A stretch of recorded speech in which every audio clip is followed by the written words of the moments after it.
And as you can see, this is from the website, the Jewish News Syndicate. And this particular article, the reason why I ran it this morning is because it deals with the time period that we're currently studying, Zechariah, with the people who were there at that time. And of course, it tells us something about this particular coin, if you see. I just happened to have a backup plan in case it didn't work, but I wanted you to see that video. And of course, whenever I'm trying to pronounce the Hebrew language up here, you can see it's something that's pretty foreign to us. Thankfully, they had an English subtitles below on the video. And what you have here, of course, is a picture of the excavation site of the four-room house that they found. And this is nearby Jerusalem in the Judean hills. They unearthed this 2,500-year-old silver coin, and they claim that it is from the kingdom of Judah, period. It's an extremely rare coin dated to the Persian period, the 6th to 5th centuries BC. It was recently discovered during an Israeli antiquities excavation in the Judean hills, providing evidence for the earliest known use of coins in the area. The excavation also exposed a building from the First Temple period with even earlier evidence for commerce in the form of a shekel weight. Something that you may have noticed in the video when it had some marks on it, and it represented 1 shekel. The excavation site was situated in the rural areas of the kingdom of Judah, whose capital was Jerusalem. They believe that this particular site was first settled in the First Temple period in the 7th century BC, about 2,700 years ago, during the reign of kings of Judah, Hezekiah, Manasseh, Ammon, and Josiah. And of course, this was a peak settlement period during that time. This characteristic 4-room house was uncovered from this period, and the shekel weight was found on the floor of one of the rooms. The dome-shaped stone weight would have been used for weighing metal, spices, and other valuable commodities. And of course, we have these people from the Israeli Antiquities Authority that are at the website in the particular area where they found the shekel weight and, of course, this piece of a coin. The coin, found intentionally broken, was minted with a square stamp embedded in one face. Later, more sophisticated techniques produced coins with protruding rather than sunken stamps. The coin is extremely rare, joining only half a dozen coins of its type that have been found in archaeological excavations in the country of Israel. This coin, minted in a period when the use of coins had just begun, the rare find contributes information concerning the way trade was carried out in the process whereby global commerce moved from payment by weighing silver pieces to the use of coins. So you can see they used to weigh out precious metals or whatever the trading commodity was, and eventually they decided the best thing to do was to use coins. It also gave an opportunity to cheat people by using coins rather than weighing out the precious commodity. According to the Israeli Antiquities Authority, the coin belongs to a group of very early coins minted outside of Israel in the regions of ancient Greece, Cyprus, and Turkey, and of course going up into the areas of Iraq, Iran, as we know today, which we have there Old Mesopotamia, which includes what used to be the Persian and Babylonian empires. Because the coin was found intentionally cut in two indicates that in the 4th century BCE it was used as a weighted piece of silver rather than a coin, even though coins were current in this period for use. So it's something that's interesting. You don't see this every day, obviously, but it also helps us to understand and realize that the things that we believe by faith are a reality, a historic reality. Well, as you know, we have been studying the book of Zechariah, And hopefully they'll continue to find many things in Israel, even though they're currently at war with Hamas and the Hezbollah and who knows who all in the region. If you haven't noticed some of the things in the news, there's groups over there, terrorist groups and otherwise, trying to pull the United States into a war over there, a war we don't need to be in, a war we don't want to be in, a war that, like Ukraine, we'd like for the whole world to embrace democracy, but that's just not going to happen. It's not in God's plan. It might be in the plan of the United States, who does what they do. But of course, these are things that are beyond our control and that we're not concerned about at this particular time on Sunday morning. One other thing, if you hadn't caught it on the news lately, they recently had a successful surgery in which they implanted a chip in a person's brain. And of course, this is something that was announced a few years back, something that's done by a company called Neuralink, where a person will be able to provoke things by thought by using this particular chip. Supposedly it's designed for people who have lost the use of their limbs, and they suggest that this will be something that they'll be able to, by thought stimulation, be able to recover the use of their limbs. This is something that was developed under one of Elon Musk's companies. And of course, I'm sure that there's probably all kinds of people out there saying, well, it's the mark of the beast. It's the mark of the beast. Well, at this particular point in history, that's no concern of ours. The mark of the beast will come about midpoint in the tribulation, and at that point in time, we will be with the Lord from then on. Well, looking at our current subject of study, the book of Zechariah, to where we're at the fifth vision. We're in chapter 4 of Zechariah, coming up on verses 8 and 9. Zechariah's fifth vision that he received from the Lord begins in chapter 4 and verse 1, where he says, "Then the angel who was speaking with me returned and roused me as a man who is awakened from his sleep." He's startled from what seems to be like a sleep. He uses a comparative clause here, as a man who is awakened from his sleep. It doesn't necessarily mean that he was asleep, but somehow he was roused, as if he may have been in a sleep state or a trance in this particular vision that he's looking at this particular time. We don't know if the angel prodded him or poked him or just spoke to him and roused him. But he said there was that situation, like he was just suddenly aroused from his sleep. In verse 2, Zechariah says, "The angel said to me, 'What do you see?' And I said, 'I see and behold a lampstand all of gold with its bowl on the top of it, and its 7 lamps on it, with 7 spouts belonging to each of the lamps which are on the top of it.'"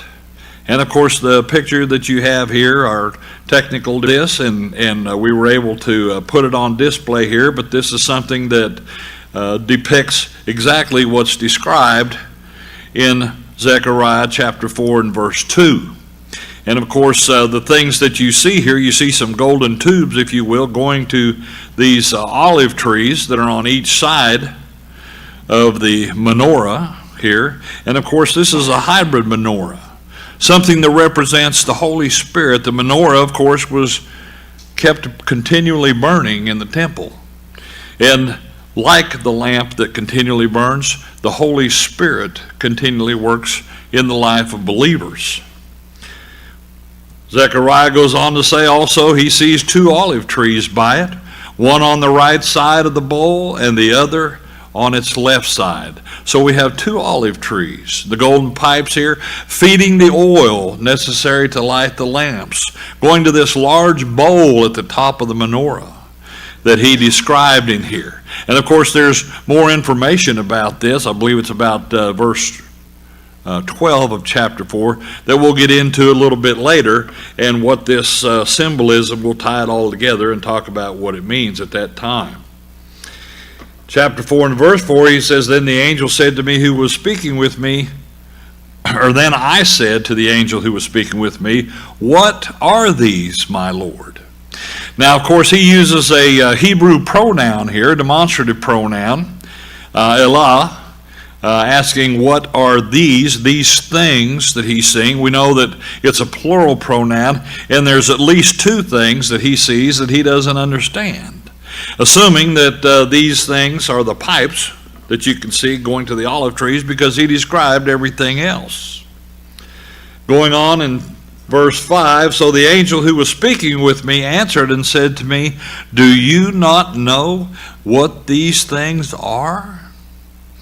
And I said, No, my Lord.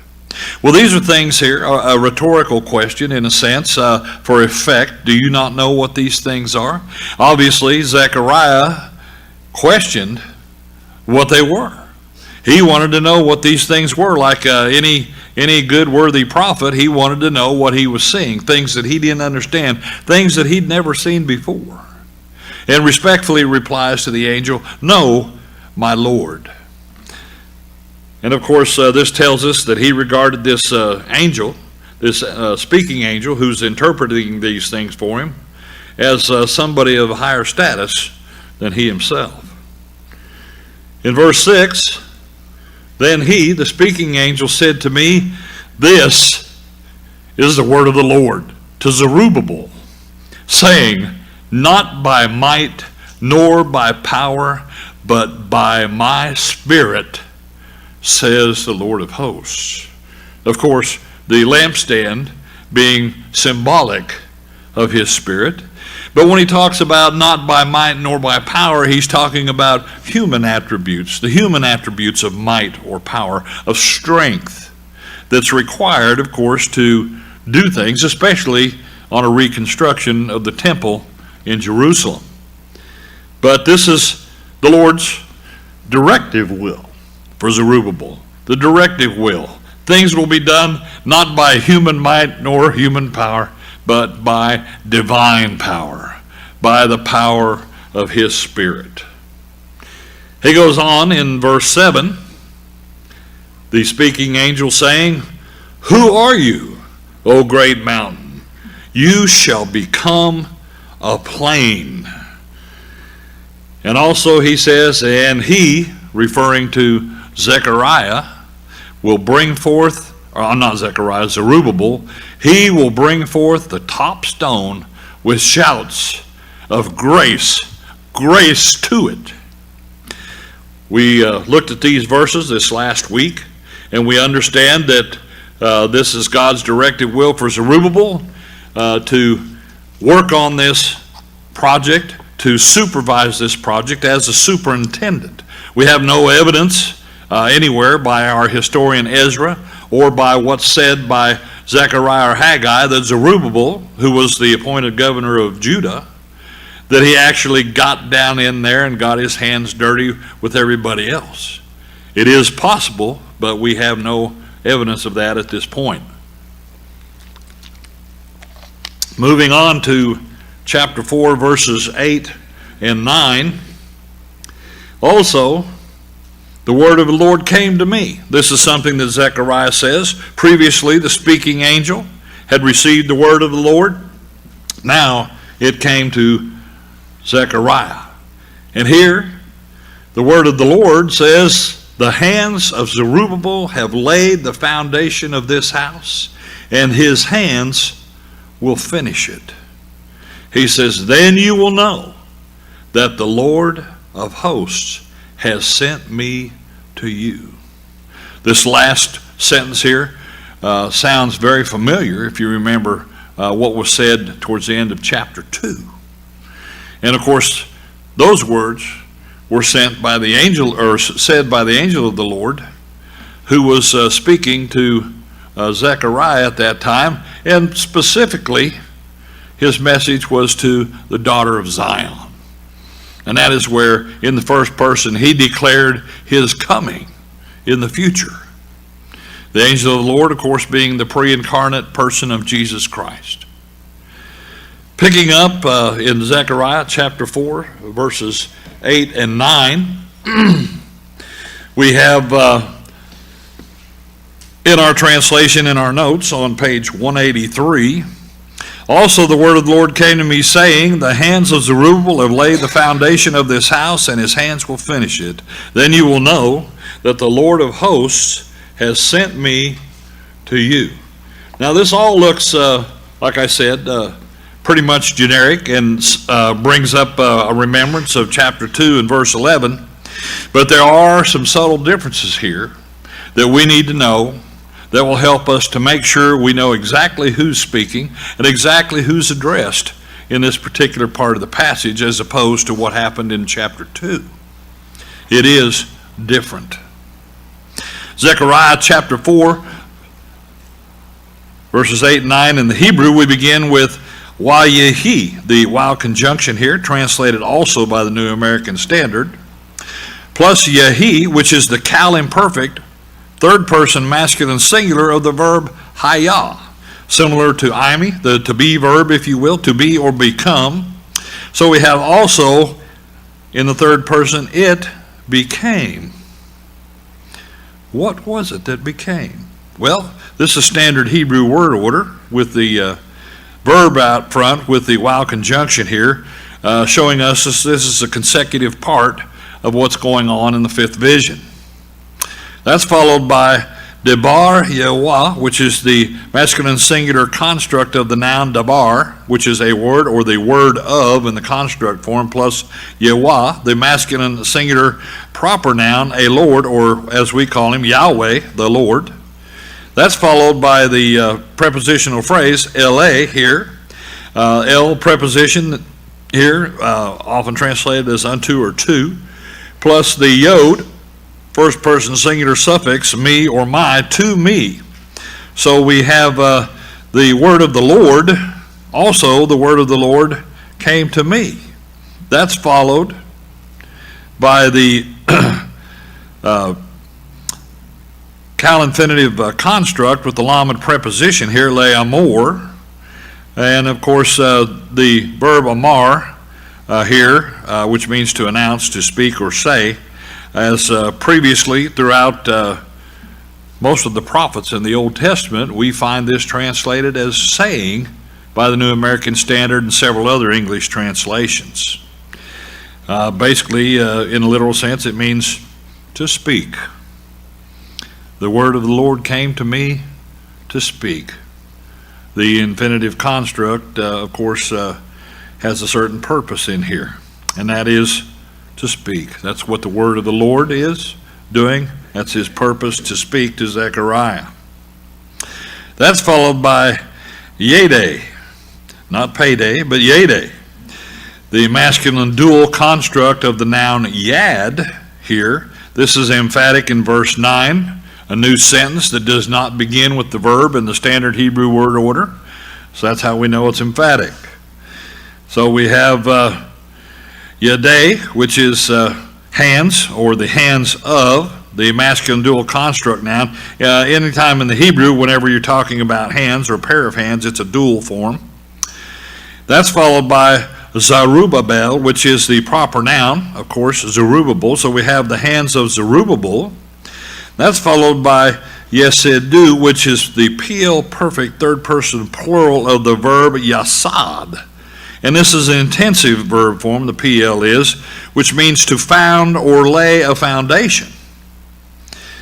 Translated here with this third person plural, they have laid the foundation, referring to the hands of Zerubbabel. So it appears when you look at these particular verbs and the vocabulary that we have in the context that Zerubbabel did lay the foundation of the house of the Lord. That's followed by ha-bayith, which we have the ha article translated the, followed by bayith, which is a dwelling or a house. So we have the house, and followed by hazeh, which is the article translated the, excuse me, plus zeh, which is the masculine singular demonstrative adjective, this or the this. So we have this house is what we have. So his hands have laid the foundation of this house. That's followed by, we have, excuse me, Weyadawu, which is the wow conjunction, translated and, plus again we have the masculine dual construct of the noun yad, hands, or the hands of in the construct form, plus wu here, which is the third person masculine singular suffix of his or him, so literally the hands of him or his hands. That's followed by the PL imperfect third person masculine plural batsana, which is the form of the verb batsa, intensive again in the PL form, to break off or finish. So in regard to Zerubbabel's hands, they will finish it, talking about this house. That's followed by Weyadeaf, which is the wow conjunction here, translated in, plus the cal perfect second person feminine singular of the verb yada, which is to know. And you will know, and that's followed by ki wa. You have ki here, the conjunction, which introduces objective clause, that. Anytime you have anything that's knowing, saying, speaking, thinking, stuff like that, it represents an objective clause in any language. That's followed by Yahweh, the proper noun Yahweh, a Lord of the Lord. Sabaoth, the masculine plural of the noun here, armies or of hosts, that the Lord of hosts. And that's followed by Shelach Kani, which is the cal perfect third person masculine singular of the verb shalak, which means to send. So we have he has sent, plus the yod here, the first person singular suffix on the end of the word there, which is me or my, so he has sent me. That's followed by Elakim. We have here la, which is the preposition el, often translated as unto or to, plus the second person masculine plural suffix kim, you. So it's to you. He has sent me to you. Then you will know that the Lord of hosts has sent me to you. Well, this is a confirmation of what's said by what will take place sometime in the future. Exposition point 1. Within this parenthetical section of Zechariah's fifth vision, and that's basically verses 6 through 10, the speaking angel and Zechariah both receive prophetic messages, announcements that are designated with the title, the Word of the Lord. Point 2, the Word of the Lord is a technical prophetic title for divine communications that are revealed for people in the following forms: announcements, appeals, commandments, exhortations, judgments, messages, prohibitions, promises, prophecies, warnings. It just goes on. Admonitions, just all kinds of things. And of course, we look at Genesis chapter 15, and these are normally to prophets, and we have to look at who's in context here and who the Lord talked to. Genesis chapter 15, verses 1 through 4. And here we're dealing with Abram. And it says, after these things, the word of the Lord came to Abram in a vision. Should we consider Abram as a prophet? Well, he was near and dear to God. Well, it came to him in a vision, saying, Leamo, do not fear, Abram. I am a shield to you. Your reward shall be very great. Abram said, O Lord God, what will you give me, since I am childless, and the heir of my house is Eliezer of Damascus? And Abram said, since you have given no offspring to me, one born in my house is my heir. Then behold, the word of the Lord came to him, saying, this man will not be your heir, but one who will come forth from your own body, he shall be your heir. Talking about Isaac. Well, God talks to all kinds of people. We see in 1 Kings chapter 6, verses 11 through 3. 1 Kings chapter 6, verses 11 through 13, not 11 through 3. Sorry about that. Now, the word of the Lord came to Solomon, saying, concerning this house which you are building, if you will walk in my statutes and execute my ordinances and keep all my commandments by walking in them, then I will carry out my word with you, which I spoke to David your father. I will dwell among the sons of Israel and will not forsake my people. Well, the Lord also, as we know, spoke to the prophets. One of our major prophets, Jeremiah, looking at Jeremiah chapter 1, verses 4 and 5. Jeremiah chapter 1, verses 4 and 5.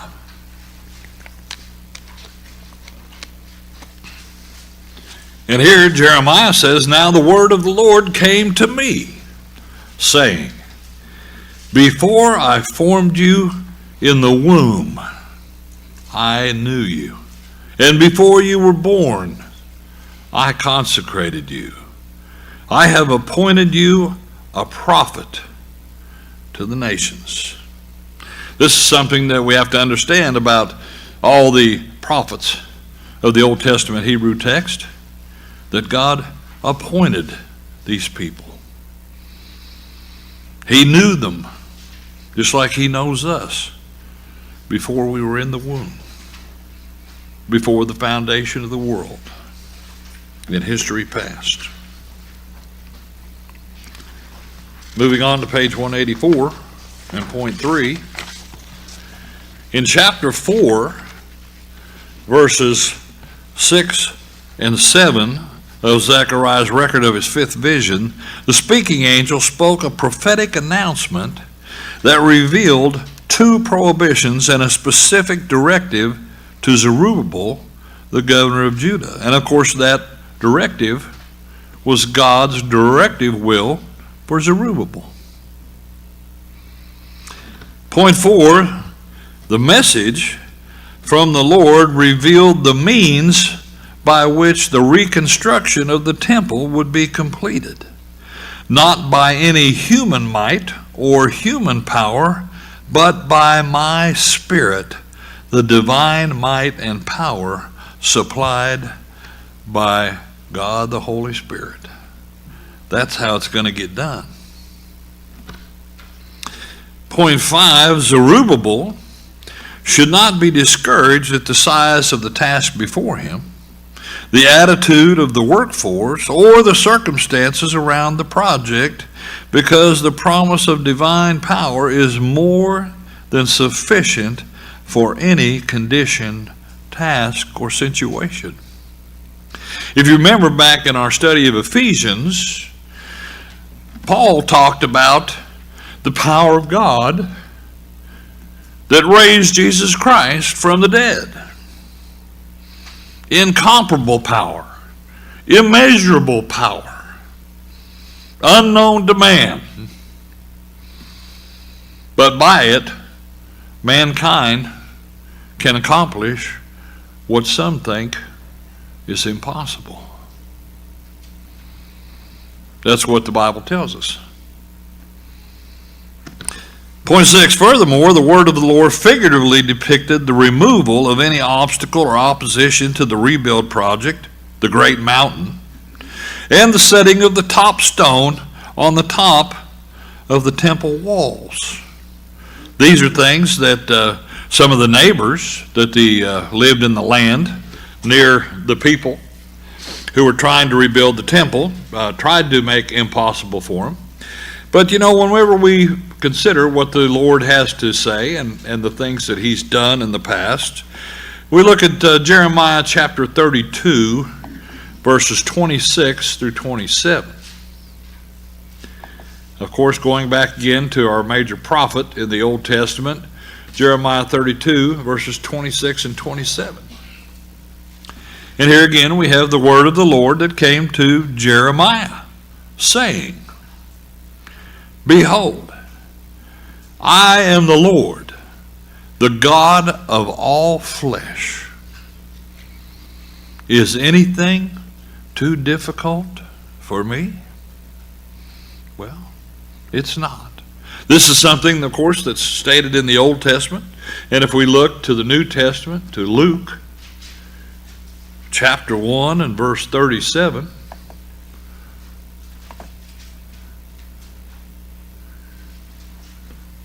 and of course, this is a situation here where the angel has come to Zechariah, the husband of Elizabeth, and of course he's the father of John the Baptist. Similar to Abram, in his old age, him and his wife had a son. And Zechariah had some problems believing that this was going to happen. The angel tells him, for nothing will be impossible with God. Nothing. Nothing will be impossible with God. Point 7, it seems very likely that the great mountain is a symbol for the opposition of Gentile powers in the region, particularly that of the Persian government, not of the, but of the Persian government, who stopped the work on the temple by military force. That was something where the work basically that they'd already done, the laying of the foundation, just languished for about 14 years. We see that in Ezra chapter 4, going back to Ezra, our historian for the period, Ezra chapter 4.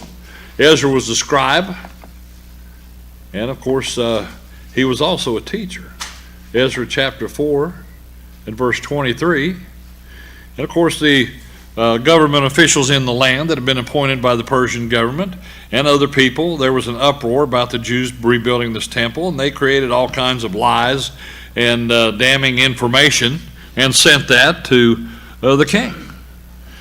And here it says, then as soon as the copy of the king's Artaxerxes document was read before Rehum and Shimshai the scribe and their colleagues, they went in haste to Jerusalem to the Jews and stopped them by force of arms.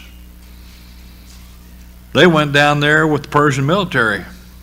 They said, you got to stop this right now. Now, when you think about all the stuff that happened, these people traveling on foot, for the most part, from Babylon to Jerusalem, we're talking about 900 miles, over 900 miles on foot.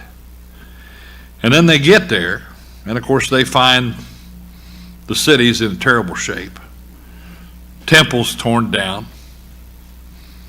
Everything was burned, charred, because that's what the Babylonians did.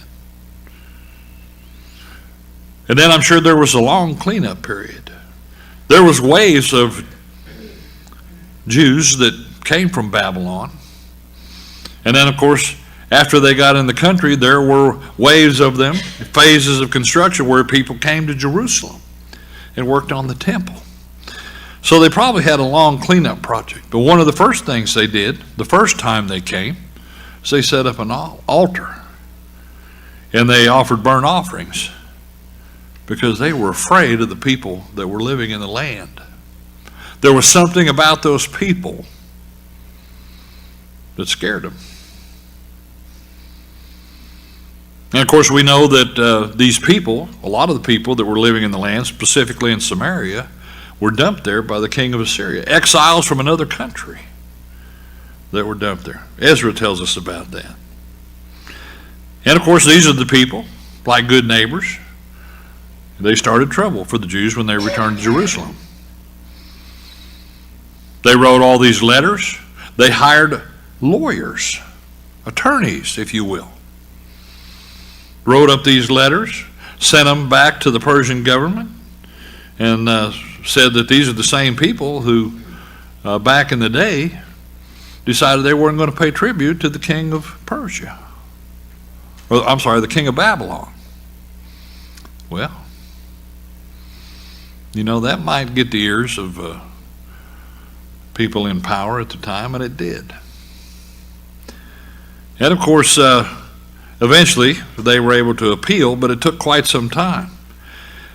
But you can imagine you come back and you've got the founder of the Achaemenid Empire, Cyrus the Great, who issues a decree for the people to do this, and issues a decree for the support of them and payment for the rebuilding project to come out of the government treasuries.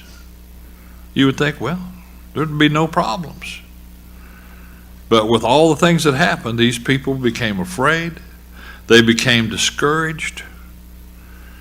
And God tried to get them to go back to work, to get that temple built back up, because hundreds of years before, God had chosen Jerusalem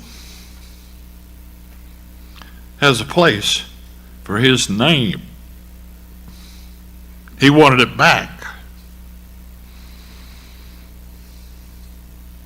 Point 8, the setting of the top stone is the final cap or capital stones that are laid on the top of a building.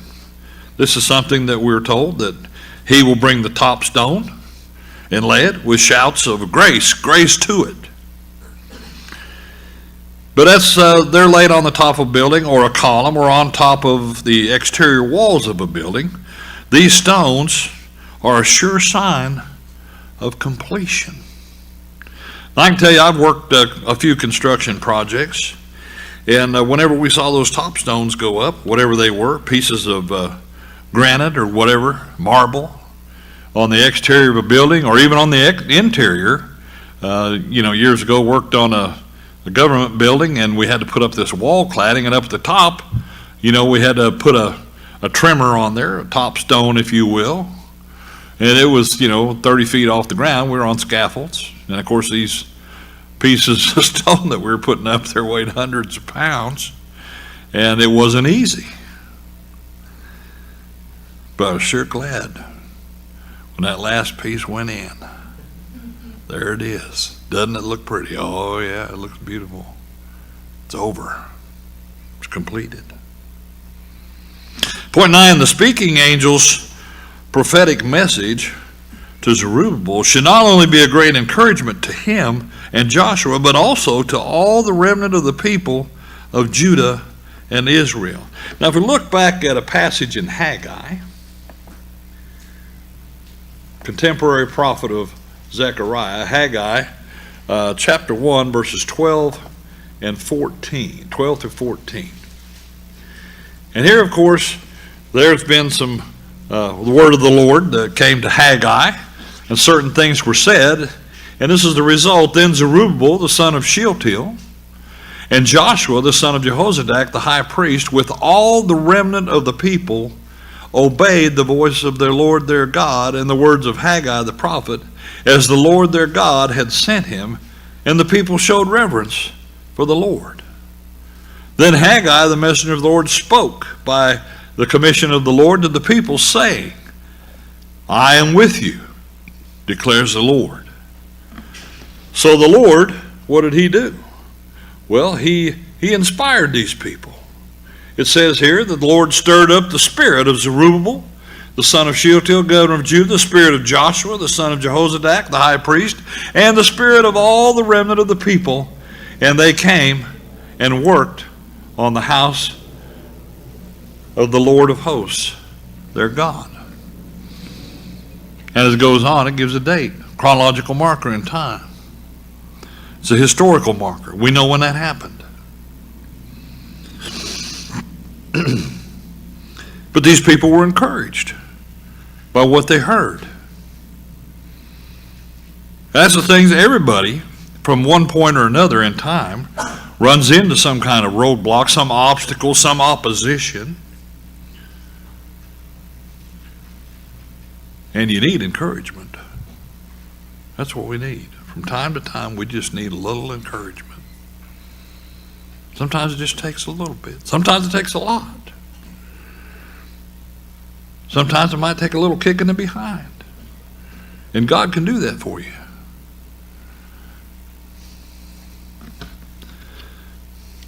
Point 10. Immediately after the speaking angel communicated the word of the Lord concerning Zerubbabel to Zechariah, the word of the Lord was revealed again, but at this point, in the fifth vision, it's to Zechariah. Not again to the speaking angel, but of course this word was communicated to Zechariah by the speaking angel, and now it comes directly to Zechariah. Of course, Zechariah has recorded all this for us to study, recorded for posterity, so that future generations can understand what happened back at the time when they were trying to rebuild the temple. All the issues that took place. And yet, according to Ezra the historian, they succeeded.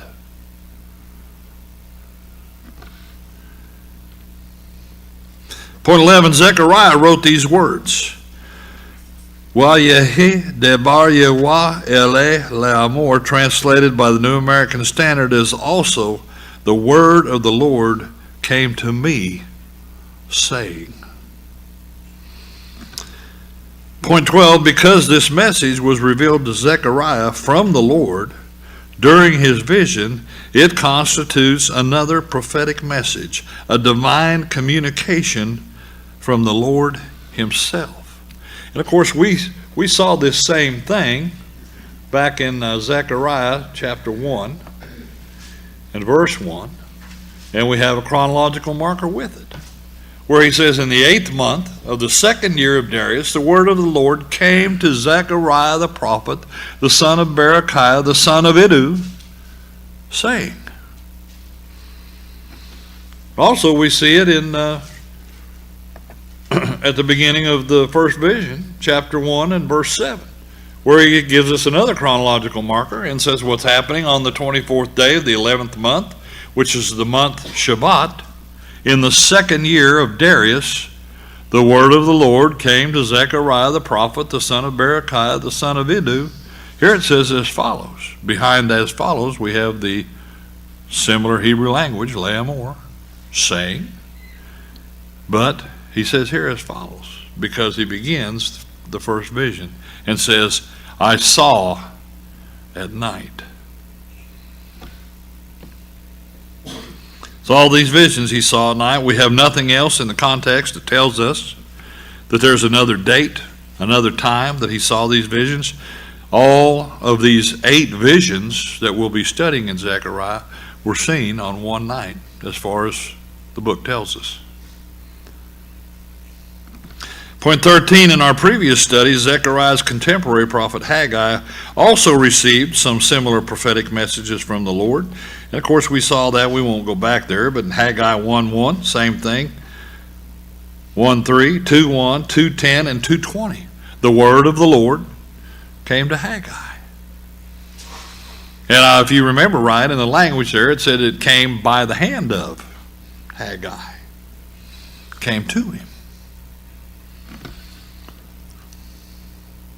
And of course, that's an idiom of the language. And we're going to see another one in these verses. Point 14, nearly every time the word of the Lord is revealed to a prophet, the message is related with a prepositional phrase, le'amor, the lamed preposition, followed by the kal infinitive construct of the verb amar, literally translated to speak. And of course, when you're dealing with an infinitive, that's a hybrid verb form in any language. And of course, oftentimes it's complementary, completing the meaning of the verb, or it can also indicate result or purpose. And here, when the word of the Lord comes, it's for a purpose. There's no doubt about it. There's going to be some type of announcement, some type of prophetic message. Point 15, verse 9 consists of 2 complex, independent clauses that state historical facts with a prophetic message about the Lord's plan for Zerubbabel and the temple project and a statement of confirmation. This is something, if we go back to Zechariah chapter 2 and verse 11, we have something very similar to that. Some of the same vocabulary, matter of fact. And of course, this is right after the Lord had told the daughter of Zion, verse 10, where he said, "Sing for joy and be glad, O daughter of Zion, for behold, I am coming, and I will dwell in your midst, declares the Lord." And he says, many nations will join themselves to the Lord in that day and will become my people.